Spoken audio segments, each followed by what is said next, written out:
High, তোমরা কেমন আছো? আশা করি ভালো আছো। তোমাদের আশীর্বাদে এবং ভগবানের আশীর্বাদে আমরাও ভালো আছি।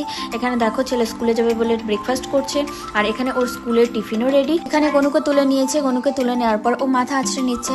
আর সকালবেলা এত ব্যস্ততার মধ্যে সব ক্লিপগুলো আমার পক্ষে তোলা সম্ভব না, ওকেও রেডি করতে হয়।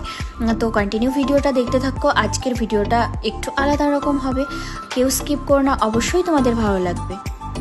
এখানে ও স্কুল থেকে চলে এসেছে। স্কুল থেকে চলে আসার পর ওকে একটু বেলের শরবত দিয়েছিলাম, সেটাকে স্নান করে খাওয়া দাওয়া করে একটু রেস্ট করে আমরা বেরিয়ে পড়েছি।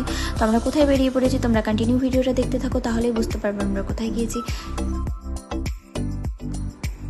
তোমরা অবশ্যই বুঝতে পেরে গেছো আমরা কোথায় এসেছি। আমরা মায়াপুর এসেছি। তো মায়াপুরে আজকে নৌকা বিলাস হচ্ছে শুনে আর স্থির থাকতে পারলাম না বাড়িতে। আমরাও চলে এলাম ভগবান দর্শন করার জন্য, আনন্দ উপভোগ করার জন্য। তোমরা আমাদের সাথে সাথে আনন্দ উপভোগ করো এবং ভগবান দর্শন করো। আশা করি ভালো লাগবে। কেউ ভিডিওটা স্কিপ করো না, কন্টিনিউ দেখতে থাকো। দেখো, এখানে নৌকায় করে আমাদের রাধারানী আর মাধবকে ঘোরানো হচ্ছে, ভেতরে আরতি করা হচ্ছে, চারিদিকে কীর্তনের আওয়াজ। এত সুন্দর দৃশ্য যে ভাষায় প্রকাশ করা যাবে না, দেখে চোখ ঝুরিয়ে যায়, এত সুন্দর দৃশ্য।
ভোগ বিতরণ হচ্ছিল, সেখান থেকে আমরা ভোগ নিয়েছি। ভোগে ছিল ফ্রাইড রাইস, পনিরের তরকারি, মিষ্টি আর শরবত।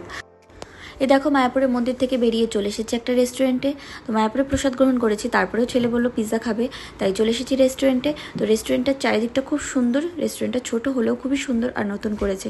আজকের ভিডিওটা আমাদের এখানেই শেষ করলাম।